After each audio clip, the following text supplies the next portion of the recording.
maulaya salli wa sallim daiman abada ala habibika khairil khalqi kullihim. Supaya kita diberi keselamatan oleh Allah Subhanahu wa ta'ala, dan manfaatnya sholawat banyak sekali. Sehingga diceritakan dulu ada satu orang punya utang 500 dinar. Dia punya utang banyak sama orang, kemudian datang waktunya semua pada nagih, maka dia kebingungan, nggak punya uang. Akhirnya dia pergi ke salah seorang saudagar, dia pinjam uang 500 dinar. Diberikan sama saudagar tadi. Sebelum diberikan ditanya, kapan mau kau kembalikan uang ini? Maka dia berkata, insya Allah di tanggal sekian saya kembalikan.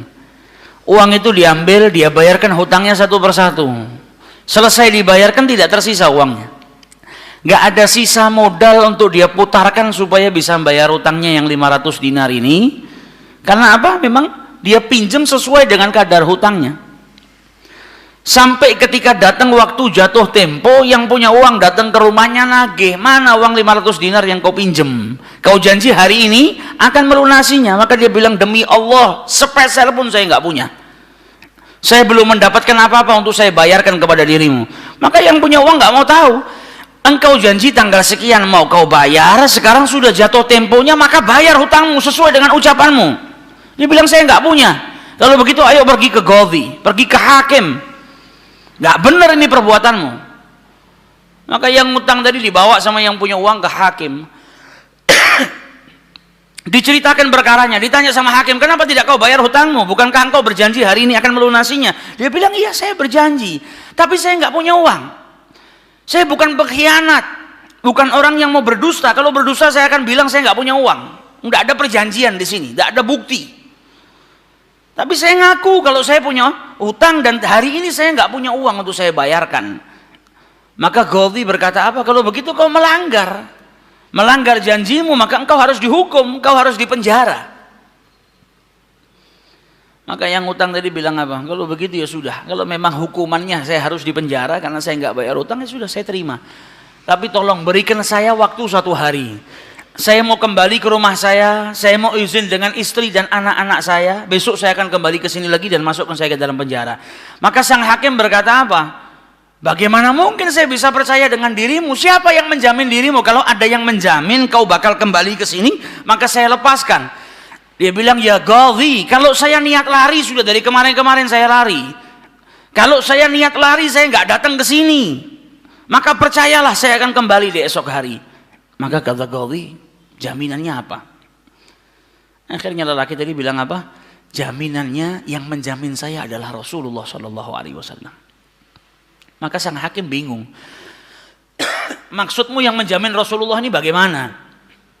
Dibilang, ya hakim, kalau saya besok nggak kembali ke tempat ini, saya bersedia ditolak menjadi umatnya Nabi besar Muhammad SAW. Ini tidak main-main sumpahnya. Dan ini bukan sembarang orang, memang orang yang soleh. Dia bilang, berikan saya waktu sebentar, saya kembali kepada keluarga saya pamit dengan istri saya, besok saya kembali.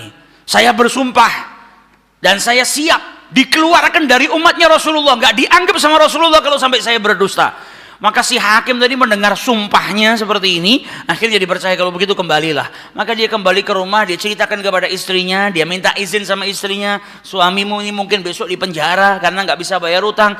Kata istrinya, kalau kau dihukum penjara, terus apa yang bisa membuatmu keluar sekarang ini? Kok tidak langsung di penjara, kok bisa kembali ke rumah? Kata suaminya, karena saya mendapatkan jaminan. Dari siapa? Dari Rasulullah. Dia ceritakan, saya bersumpah kalau saya nggak kembali di esok hari, saya rela tidak dianggap sebagai umatnya Rasulullah SAW. Maka istrinya berkata, selagi engkau ini mendapat jaminan dari Rasulullah atau kau menjaminkan Rasulullah SAW, maka ayo kita perbanyak sholawat. Semoga Nabi besar Muhammad SAW benar-benar menjamin dirimu. Karena sholawat itu manfaatnya besar. Sholawat ini berkahnya luar biasa. Maka si suami sama si istri kemudian diperbanyak sholawat, membaca sholawat yang sangat banyak sampai mereka akhirnya tertidur. Yang laki yang punya utang tadi ketika tidur mimpi berjumpa dengan Rasulullah Shallallahu Alaihi Wasallam, dan Nabi dalam hadisnya telah bersabda, man ra'ani fakat ra'ani haqqa. Siapa yang mimpi berjumpa dengan diriku, maka sesungguhnya itu aku. Karena syaitan gak bisa menyerupai Nabi besar Muhammad Sallallahu Alaihi Wasallam.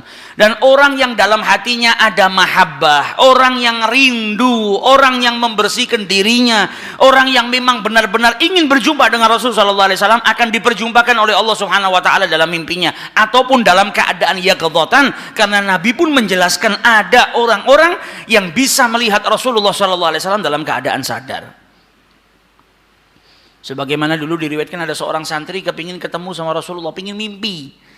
Tanya sama gurunya, sama kiainya, ajarkan kepadaku caranya mimpi ketemu Rasulullah itu bagaimana. Kata kiainya, apa? Gampang. Nanti malam kau makan ikan asin yang banyak, setelah makan jangan minum, kau tidur. Maka dia bingung, apa hubungannya ikan asin dengan mimpi ketemu Rasulullah? Praktekkan. Ini kiai mau mendidik santrinya yang betul-betul kepingin berjumpa dengan Rasulullah, pingin mimpi dengan Rasul Sallallahu Alaihi Wasallam. Maka malam hari datang dia makan ikan satu piring, setelah itu nggak minum, tidur. Bangun tidur dia pergi ke gurunya, marah, mana saya nggak ngimpi ketemu Rasulullah. Kata gurunya, apa yang kau impikan? Kau mimpi ngelihat apa? Kata santri tadi, saya mimpi ngelihat laut, ngelihat sungai, ngelihat hujan, ngelihat air terjun. Kata gurunya, karena sebelum tidur yang kau rindukan adalah air. Kau makan ikan asin sehingga kau kehausan. Yang kau rindukan dan kau dambakan air. Maka apa yang kau rindukan dan apa yang kau dambakan datang dalam mimpi. Coba setiap kali kau tidur kau rindu dengan Rasulullah. Coba setiap kali kau tidur kau ingin sekali dan minta sama Allah Subhanahu Wa Taala agar diperjumpakan dengan Rasul Sallallahu Alaihi Wasallam. Maka kau akan diperjumpakan dengan Nabi besar Muhammad Sallallahu Alaihi Wasallam. Nah, ini yang diajarkan sama para ulama. Ini yang punya utang tadi mimpi ketemu Rasulullah Sallallahu Alaihi Wasallam. Dalam mimpinya apa kata Rasulullah? Kau jangan takut, jangan gelisah. Orang yang mahabbah, baca solawatnya bukan sekedar baca, tapi baca dari lubuk hatinya, baca dengan penuh kecintaan. Mimpi berjumpa dengan Rasulullah dan berkahnya solawat tadi bisa menyelamatkan orang, hajat-hajatnya bisa dikabulkan, dapat pertolongan dari Allah Subhanahu Wa Taala. Maka dalam mimpinya Rasulullah bilang apa? Besok pagi kau pergi, idhab ilal wali. Pergi ke gubernur di tempatmu itu, bilang sama gubernur tadi, Rasulullah mengucapkan salam kepadamu, dan sampaikan kepada si gubernur, kalau setiap hari dia bersolawat kepada Rasulullah sebanyak 1000 kali, itu solawatnya sampai kepada Nabi Muhammad. Dan sampaikan kepada si gubernur, tadi malam dia itu kebingungan, baca solawat sudah 1000 atau belum. Ada salah dalam menghitung, sehingga dia itu gelisah, saya sudah 1000 atau belum. Maka sampaikan kepada gubernur itu bahwasanya sholawatnya sudah sampai 1000, jadi dia nggak perlu gelisah. Bangun dari tidur, dia mau kembali ke Gaudi, tapi sebelumnya dia pergi ke wali, pergi ke gubernur tadi. Sampai di rumahnya gubernur, dia sampaikan, wahai wali, wahai gubernur, Rasulullah menitipkan salam kepadamu. Kaget dia. Orang yang selama ini dia sholawati, gubernur ini gubernur yang cinta kepada Rasul Sallallahu Alaihi Wasallam, tiba-tiba ada orang yang datang bawakan salam dari Rasul Sallallahu Alaihi Wasallam. Nabi Muhammad berkata kepadamu, wahai gubernur, sholawatmu yang kau baca 1000 kali setiap hari sampai kepada Rasulullah. Dan tadi malam ketika engkau kebingungan sholawatmu itu sudah 1000 atau belum, ternyata sudah 1000. Nabi ngabarkan kau jangan takut, jangan gelisah, karena sholawatmu seperti biasa, istiqomah kau baca, jumlahnya sudah 1000. Dan Nabi Muhammad minta engkau bantu diri saya untuk melunasi hutang. Maka saking gembiranya dapat salam dari Rasulullah, dapat kabar kalau sholawatnya yang selama ini dia baca sampai kepada Rasul Sallallahu Alaihi Wasallam. Ditanya utangmu berapa? 500 dinar. Diambilkan 500 dinar dari Baitul Mal. Setelah itu diambilkan lagi 2.500 dinar dari uang pribadinya.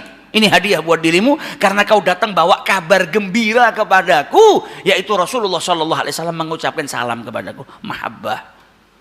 Kita belum tentu, kalau mungkin andai ada orang yang mimpi berjumpa dengan Rasulullah, kemudian Nabi mengucapkan salam kepada kita, belum tentu kita bahagia sampai bisa mengeluarkan harta seperti itu. Tapi orang-orang yang mahabbah, kecintaannya sama Rasulullah luar biasa. Maka dia pulang dari rumahnya si gubernur tadi bawa uang 3.000 dinar. Utangnya cuma 500 dinar. Berkat sholawat dia bisa melunasi hutangnya. Maka dia pergi ke rumah qadhi, sebagaimana janjinya dia akan kembali. Dia ketuk pintu rumah qadhi, maka qadhi tadi ketika buka pintunya langsung memeluk orang tersebut, nangis yang luar biasa. dan berkata apa? Alhamdulillah berkat dirimu tadi malam saya mimpi ketemu Rasulullah sallallahu alaihi wasallam. Kata Rasulullah apa? Kalau engkau membantu orang yang punya utang itu untuk melunasi hutangnya, maka aku akan membantumu kelak di hari kiamat. Diambilkan uang 500 dinar diberikan kepada orang tersebut. Sampai Ghadhinya pun diimpiin sama Rasulullah sallallahu alaihi wasallam. Keluar dari rumahnya Ghadhi bawa uang berapa? 3.500 dinar. Dia pergi ke tempat orang yang dia utangi mau bayar utangnya. Ketika sampai di rumah orang tersebut, orang yang dia utangi tadi sudah berada di depan rumah nunggu kedatangannya. Ketika ini yang punya utang datang langsung dipeluk, dicium, sambil menangis mengucapkan terima kasih berkat dirimu tadi malam saya mimpi ketemu Rasulullah. Kata Rasulullah, kalau kau bebaskan utangnya fulan, kelak kau akan aku bantu, aku berikan syafaat kepadamu di hari kiamat. Utangmu jangan dibayar dan ini ada hadiah untukmu 500 dinar. Berangkat dari rumah punya utang 500 dinar. Berkat mimpi berjumpa dengan Rasulullah, utangnya terlunaskan dan ada tambahan 4.000 dinar. Berkat apa? Berkat sholawat yang dibaca kepada Rasulullah sallallahu alaihi wasallam. Jadi kita kalau baca sholawat ini bukan hanya berkahnya nanti di akhirat, bukan hanya nanti kita dapat syafaatnya Nabi, bukan hanya nanti kita dapat tempat yang dekat dengan Rasul sallallahu alaihi wasallam.